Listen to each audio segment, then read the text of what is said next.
Let's go. Yo. Get up, nah I ain't a quitter. Toss me the ball, I'm a really big hitter. Big picture, I'm a straight killer. Rising the song to the highest bidder. Got juice, got gas, I'ma move fast. New shoes, new tracks, like who's that? I'm new, come back, better than last. Yeah, it's a new me, never gonna look back. Never gonna look back. Cause damn, I was built to last. You move slow and I move fast. And that's facts.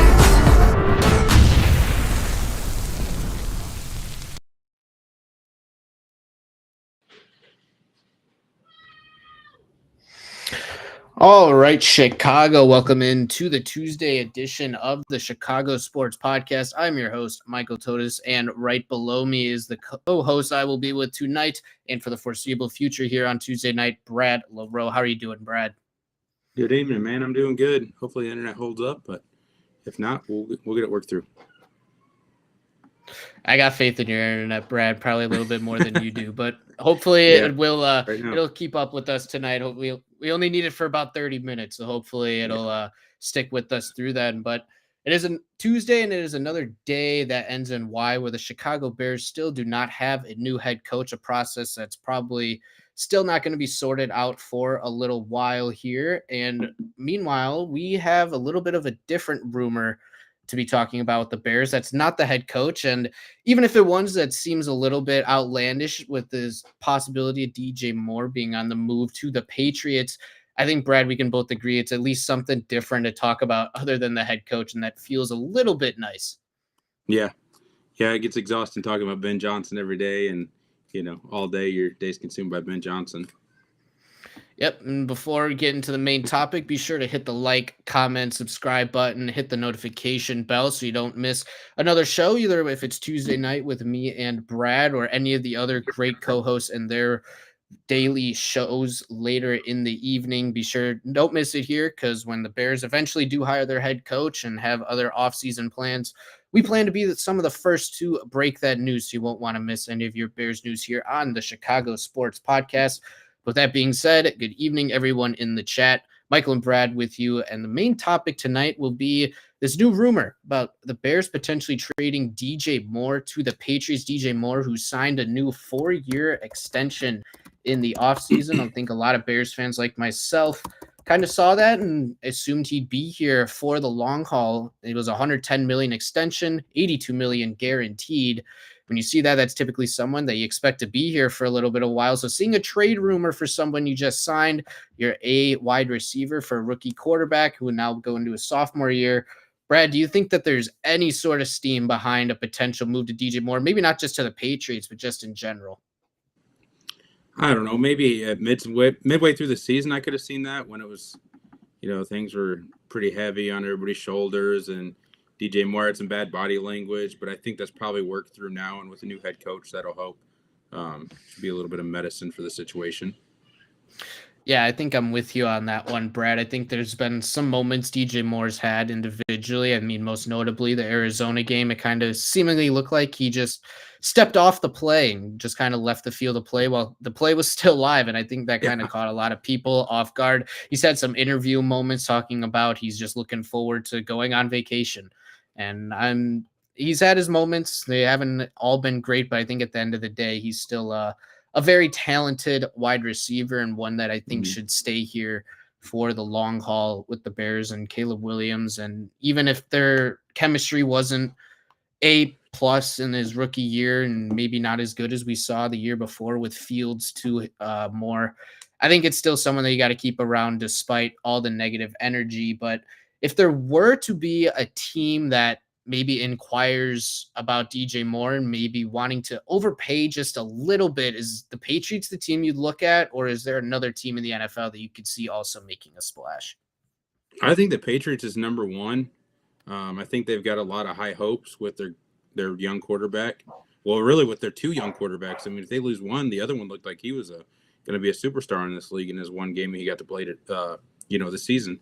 But wouldn't it be crazy if the Panthers tried to ask for DJ Moore back, or somebody like the Broncos that have a bright future with a young quarterback, or the Washington Commanders?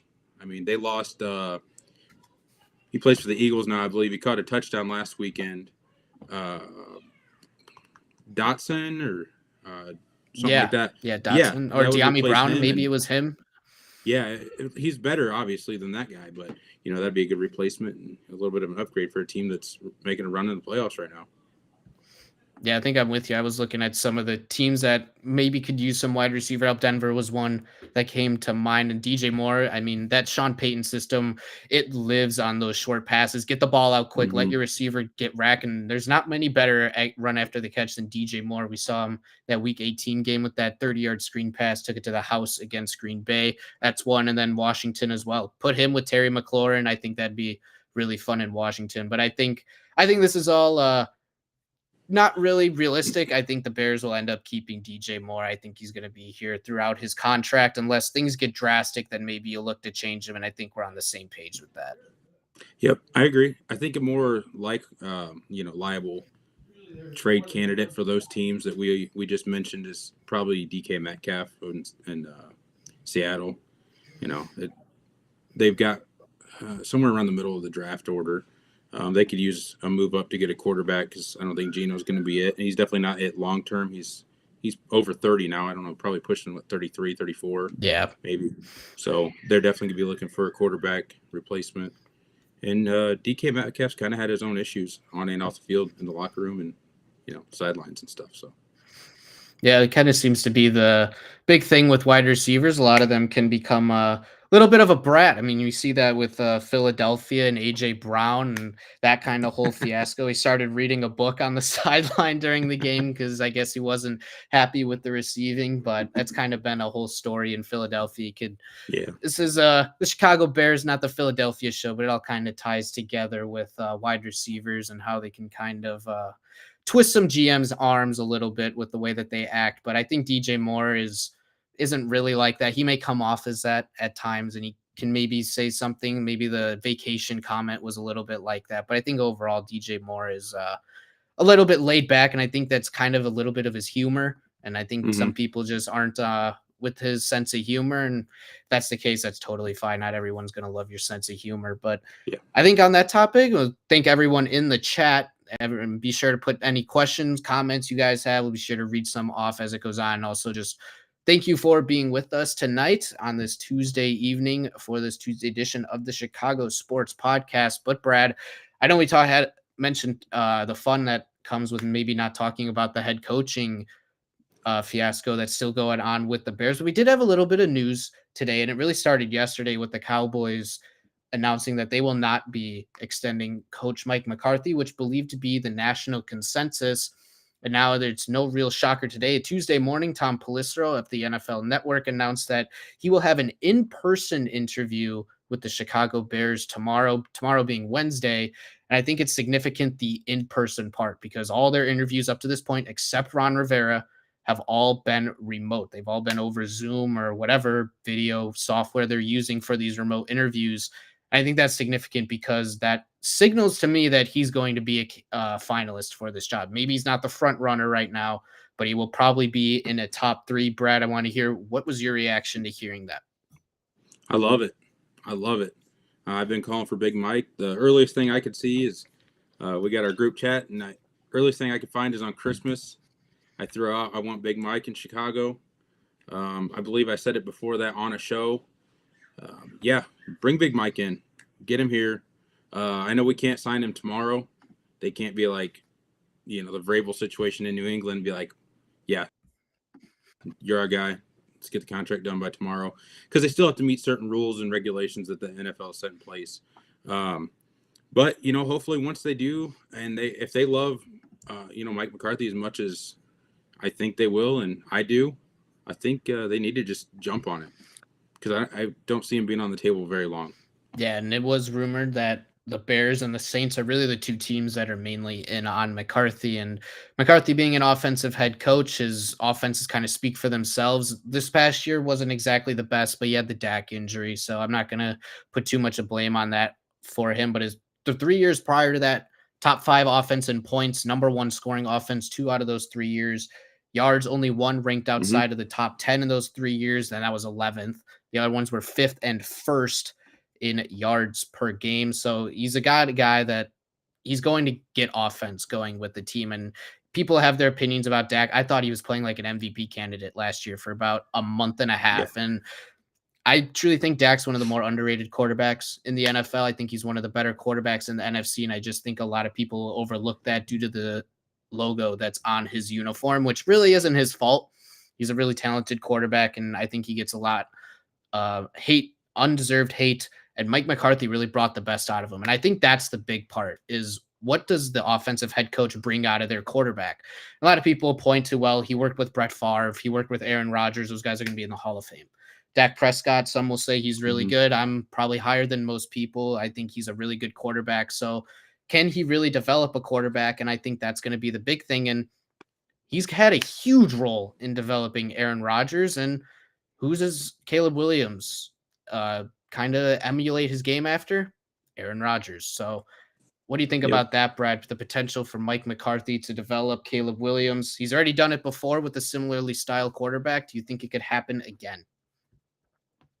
Yeah, I'm kind of with you on Dak. He's definitely above average, and I think a lot of the hate he gets is also the same type of hate that Brock Purdy gets. And even if you don't want to consider it hate, it's just kind of a later draft pick. You question him kind of, even as he's doing good, you're still questioning him, wondering when it's going to break, and he's going to show his true late round draft pick colors, kind of thing. So. I think that's where a lot of Dax comes from, but he's obviously got a lot of time in this league now at this point, and he's proved it. And a lot of his time's been under Mike McCarthy, and like you said, top 3, yardage offenses, one outside of the top 10 in the last 10 years. And when was the last time the Bears had a top 10 yardage offense? I'd imagine it's back with Cutler. I'd imagine it's back with Cutler, that 2012 team. I think they were top 5 in offense, and it really hasn't been anywhere close to that since. Yeah, so we're talking like 12 to 15 years, somewhere in that range. That's crazy. That's way too long for any franchise. But yeah, I think he obviously knows how a great quarterback, especially one of that styles, needs to operate. In seeing Aaron Rodgers and being an Aaron Rodgers mentor throughout his time there in Green Bay, and they won a Super Bowl together. There's no doubt in my mind he can take Caleb Williams to the same level. Yeah, and I think that's the big part here is it really seems like the Bears are going to be hiring an offensive head coach. It kind of seems like that's pointing in the direction, whether that be Mike McCarthy, whether it be Ben Johnson or Todd Monken. Those really seem to be the 3 front runners, I think, right now for this job. I'd actually be pretty surprised if it came from outside of that top 3 now that Vrabel's off the board. Maybe Brian Flores, but I think after last night, I don't think anyone really is too excited about Brian Flores anymore and what Matthew Stafford was able to do to that defense a little bit in that playoff game. But yeah, I think regarding Mike McCarthy, there are a few red flags, and I think they're problems that the Bears don't really have to worry about right now. Because I think most of the concern with Mike McCarthy is his playoffs. What does he do in the playoffs? And I think for the Bears, the team that hasn't made the playoffs in 4 years and hasn't won a playoff game in over a decade, I don't think we should be worrying too much about a coach's off or playoff issues. I think right now, a lot of us would just be grateful to be a 7 seed and get walloped by a 2 seed. Like just to see playoff football here in Chicago would be awesome. And Mike McCarthy does that.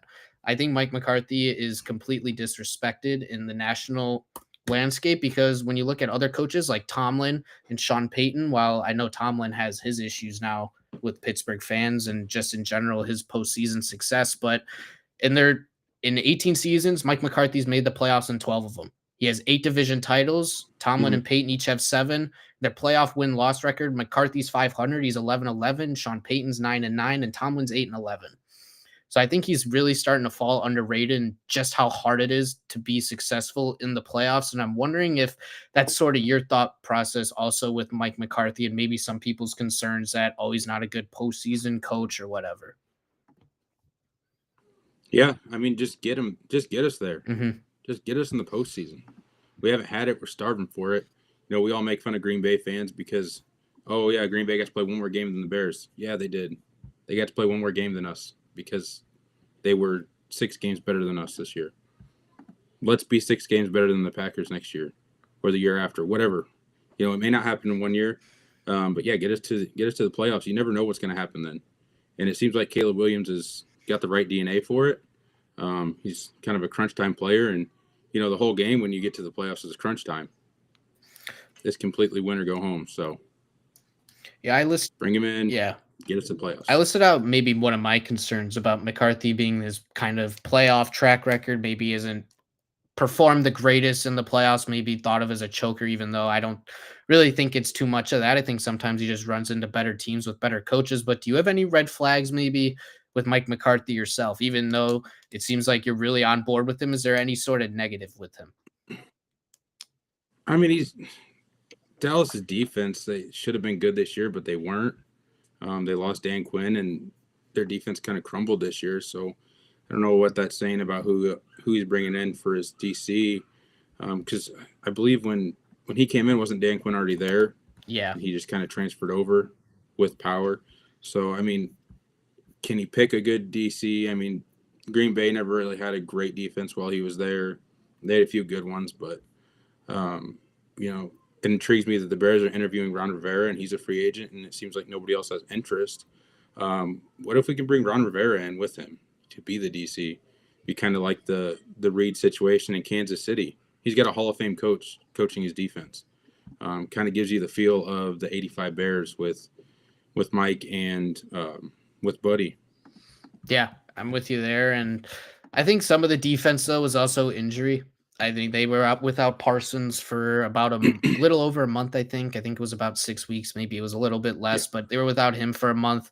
Their cornerback room has seemed to always be beaten up, whether it's Diggs going down or another corner. And they really were able to develop that Overshawn kid, and he went down with a bad ACL injury in like the last week or two. I don't remember if it was the last week exactly or if it was the week before. I think it was the week before, though. But I think the development has really spoken for itself on that Dallas team. Their defense always seems to be good enough, even though I think I expect them to take a little bit of a step back from the year before, just based off a talent drop off. But overall, I mean, when you're hiring Mike McCarthy, I think the main concern right now is the offense, right? It's the offense, and how's that offense going to operate? Because we're both on the same page here. We just want a half decent offense. We don't want to be running screens on 2nd and 12 just because that's all we have in the playbook, really. Be just do kind of the O-line and the personnel that comes with the entire offense. But Mike McCarthy is a guy that scores. He's a guy that scores. He's a guy that gets yards per game, whether that be because his defense is faltering and he's in a shootout. But I think that's also a positive thing. If you have a head coach that can battle with other offenses, and you got to look at what division we're in, right? We're in a division with Green Bay, Minnesota, and Detroit. Minnesota's maybe a little bit of a question mark, but with McCarthy next year, they're definitely not re-signing Darnold after last night. Green Bay's Green Bay. They'll be sticking around, and Detroit is probably the best team in the NFC at this point. So with Mike McCarthy's ties already in the NFC North, do you believe he's a guy that can really lead an offense, not just good, because Dallas's division hasn't exactly been great. New York's been pretty bottom of the NFL lately. Washington, despite being good this year, their defense is about middle of the pack, and Philly's defense is good. I'll give Philly that credit. But do you believe that Mike McCarthy's offense can sustain success in a division that has 3 great defenses still? Yeah, I do. I truly do. He's a coach that can adapt to the surroundings. He's not going to just try and run the same stupid stuff over and over again when it's not working. A tight end screen on 3rd and 14 to Cole Kmet. We're not going to see that out of him. I can't even count on my hands how many times I was yelling at my TV over the past probably 3 years. Why are we throwing a tight end screen to Cole Kmet on 3rd and 14? It is ridiculous. But we're not going to see that on Mike. And I honestly think, nobody really knows what the Vikings are going to be next year, and what they're going to do with Sam Darnold and the quarterback situation. But I hope for us that the Lions have a little bit of regression if Ben Johnson leaves, and especially if Aaron Glenn leaves too. Losing 2 coordinators, we've seen what happened to the Eagles 2 years ago when that happened. They had both their coordinators leave, and they crumbled at the end of the year. They were fine the first 8-10 weeks, but then when it came down to time to play football, they just crumbled. December football is where you show who you really are, and they weren't it. So maybe that'll happen with the Lions. I still think there's a lot of question marks around Jordan Love, and our defense can shut that down. And if our offense only scores 10 to 17 points versus Green Bay, we should be able to hold them to that and, just barely outscore them, whatever we got to do to win. So, yeah, I like it. I don't have any worries about him coming in and not being able to adjust. I really like that point you brought up with Detroit and potentially losing a coordinator and just how big that can be, because while it's the other side of the ball, we kind of saw that in 2018 with this Bears defense. You had Vic Fangio, obviously, in 2018, really good defense. The defense really didn't step back. Like, it's not like they were really good in 2018 and then really bad in 2019, but you could tell there was a step back. There was a little bit of a step back, and that wasn't really the main reason why the 2019 Bears didn't meet expectations. But I think you could look at that as a little bit of one that maybe it plays into that equation a little bit. So with Ben Johnson, I think we've seen it this year. I think we have too. Yeah, I think we've seen Good it this point. year when Flus was cut. When they got rid of Flus, our defense took a big step back. Really good point. In those last 4 or 5 games, it didn't look like a great defense in the NFL, and especially the first 6 weeks, man, our defense was firing. They looked great, and we fired our defensive head coach, and defense crumbled. Agreed 100%. And when you're looking at the Lions, I think the main candidate here is Ben Johnson. I think he's the main favorite, probably the best candidate, maybe most respected upon league sources, depending on what you're looking for in a head coach. Are you looking for an established leader? If you are, I think Mike McCarthy's your guy. If you're looking to swing for the fences, biggest risk, lowest floor type candidate, I think Ben Johnson is still your guy. A lot of the momentum recently, though, with Ben Johnson hasn't been toward the Bears. It's been toward the Raiders. And it's going to be interesting this week because it'll be Fox on the call for that Detroit Commanders game. And it'll be Tom Brady, who, as we all now know, is the minority owner of the Raiders. He'll have plenty of time to be able to have one-on-one discussions with Ben Johnson himself. And Tom Brady isn't coming out of retirement to play quarterback for that Raiders team, but I think he's still going to have a pretty big word in what happens there. Does that concern you at all, or is Ben Johnson just completely off your list at this point and it's fully Mike McCarthy? Ben Johnson's not off my list. If we could land him, I'll be optimistic. I'm not gonna be one of those fans, but I'm also not gonna be a meatball about it. I'm not gonna be mad. I'm not gonna be thrilled, but if he goes to the Raiders, I hope he has a great career there and successful. I hope he wins the Super Bowl when we don't. Yeah. So exactly. Not when we win. I'll be happy for him either way. Yep. I'd be happy for him too there. I just think it's a little bit of a more questionable path. There doesn't really seem to be a path in place for Oakland to land a quarterback. I'm not a fan of any of these in the draft, whether it be Cam Ward or Shador. None of them would have gone top 3 last year. I don't think any of them can be very good. And Vegas is picking 6th. So you'd almost have to be like best case scenario. How do you sell Ben Johnson on having a bridge quarterback, whether that be someone like Justin Fields, who'll be a free agent? I don't know, someone like Jameis Winston or even Sam Darnold is your bridge quarterback in the next year, and you look to draft Nico Amaliava, the kid out of Tennessee, or Arch Manning, maybe even Drew Aller out of Penn State, one of those guys. I think it's a hard sell, but I think it is worth noting on Vegas odds. While Vegas odds aren't everything, I think it is interesting that compared to yesterday, Ben Johnson minus 125 to the betting favorite to be the head coach of the Bears. That was before all the Mike McCarthy news broke. So I feel like, and that's also been in continuation with all the momentum toward Vegas. I think it's worth noting that the odds for the Bears to land him has actually increased. He's now a minus 250 odds on favorite to be the Bears head coach. And I find that interesting because if you have all this momentum toward Vegas and the Bears are looking at McCarthy, I feel like that'd be a really good spot to put money on Ben Johnson going to Vegas or McCarthy going to the Bears and not Ben Johnson going to the Bears. So I think that's a little interesting. I wonder if you had any thoughts on that. That is really interesting. I know the odds makers aren't supposed to have people inside, but all the sports books are in Vegas and we're talking about a Vegas team. What do they know that we don't? Somebody knows something, even if they're not supposed to be using it. That's kind of odd. Yeah, because all the heat has been around him going to Vegas, not over Chicago. I think Jacksonville's kind of died off for him, at least in our media. I don't know. Maybe Jacksonville's media is still talking about it and thinks they have a shot, but to me, it kind of seems like the clear-cut choices is either Vegas or Chicago for him. Yeah, I'm with you on that. And when looking at the kind of the Vegas knows a little bit more than us, that's kind of always been my mantra. And I see odds like that, I'll see games like, well, this doesn't make sense. I think it was the Texans Jets game earlier in the year. It was a Thursday night game, and the Jets were awful, and the Texans seemed to be cruising, and the Jets were like a 2-point favorite at home or something. I was like, this doesn't make any sense. Really bad team hosts a good team, even if the good team's on the road. It's like, do you really think the Jets can beat them? And sure enough, the New York Jets beat the Texans on the road that Thursday night. So I think it is just worth noting. Obviously, Vegas odds aren't the end all be all. It doesn't guarantee Ben Johnson's coming to the Bears tomorrow or even in the next week, because we won't really be able to get a decision on Ben Johnson until Detroit loses. So if you really want Ben Johnson, root for the Commanders this weekend, because then a lot of stuff can start happening next week, even if that seems very unlikely. But maybe getting off the head coaching search a little bit, is there anything else that maybe you wanted to add, maybe regarding the head coaching search or anything on that DJ Moore trade rumor earlier? Yeah, I want to talk about the DJ Moore a little bit more, but real quick, it would make me sick if Washington won. Yeah. Could you imagine how much we'd hear it from the national media about Jaden Daniels should have been the first overall pick?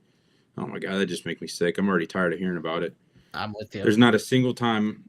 I would redraft 1,000 times and I'd pick Caleb Williams first. I'm with you right now on that. So I'm with you right now on that. But it is worth noting that I think that people get too caught up in one has to be better than the other, where I don't think people I think that's getting away from a lot of people of just watching football. Like, I feel like everyone has to make an argument out of something like, this guy's better than this guy sucks, this guy's better. Can people just watch football, man? I feel like the saying goes, like, two legends can coexist, man. You don't have to always be the best, and it be a mistake to not be drafted number one. Do you think the Bills are mad they didn't draft Lamar Jackson over Josh Allen in 2020? I don't.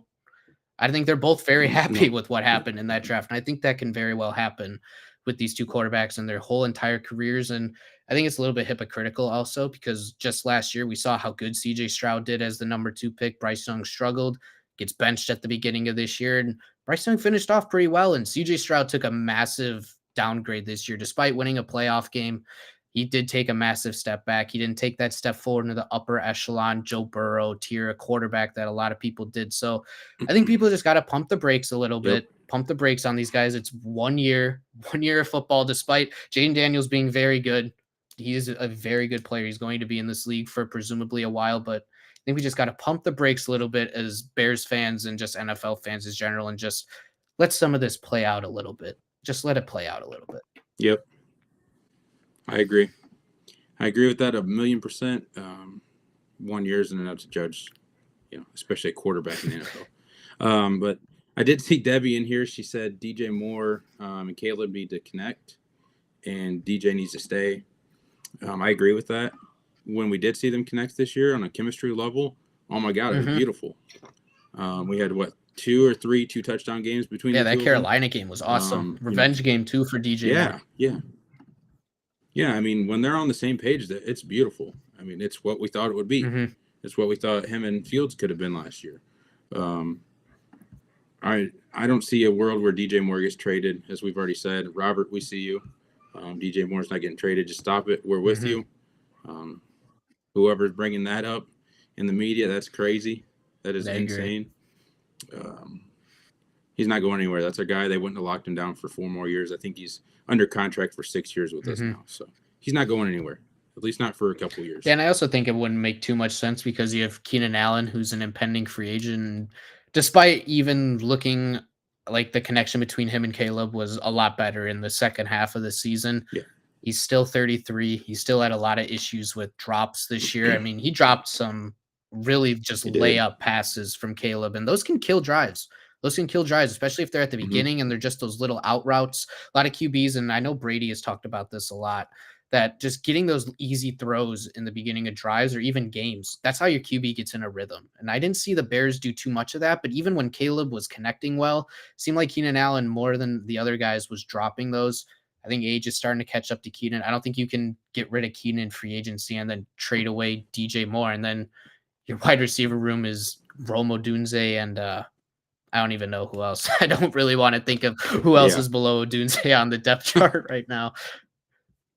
The Tyler Scott he's touched the field 4 times this year on offensive snaps. So Yeah, we're not going to go there.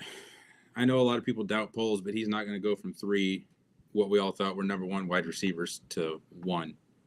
We're not going to do that. I agree 100% there. I think DJ Moore is here for the long haul. I think maybe you get rid of Keenan. I mean, we've seen in the NFL, a lot of teams can get rid of guys and still be successful. That's why I don't think the Keenan Allen thing's a big deal. I mean, maybe it's a little bit of a hyperbole, but you look in Kansas City, they get rid of Tyreek Hill and their offense really didn't fall off. You could argue it got better. I mean, the Bills just this past year get rid of Stephon Diggs. A lot of people expected that offense to take a step back, losing someone like that. It didn't really matter. That offense looks better, and Josh Allen might even win MVP the year after getting rid of it. So I don't think wide receivers are becoming that hot of a commodity where you must re-sign Keenan Allen. Yeah. You don't have to at all. I'd like to see it if they can get him for the right price. I've made that known before too. If you can get him for the right price, bring him back for a year or two. But like you said, he had a lot of dropping issues, short passes that should have been caught easily. But he's old, I guess. Yeah. Doesn't Father have time the catches up to everyone. he once had and stuff. Yeah.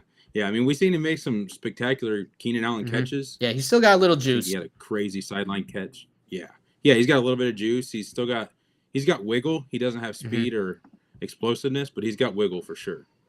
Yeah, I believe he'll get signed somewhere. I'm just not sure. If I'm the Bears, it's a must need. I think this is why you drafted Odunze in the first place, because you got to maybe planned on getting rid of him, and you let Odunze sit behind him, learn a little bit, get some reps, and then the next year take that leap into being a wide receiver too on the Bears. And I think that's the way they're headed with DJ Moore definitely in the picture, not getting traded anywhere. Yeah, it's not happening. I agree with you there, but I think you got anything else to add, Brad, before you think we close this one out? No, I think that does it. We made it pretty well known that we don't think that's going to happen, and it needs to just be shut down now. Yep. So. I think our chat agreed with it. Dan O'C, and they're trading more would be inexcusable. Agreed 100%.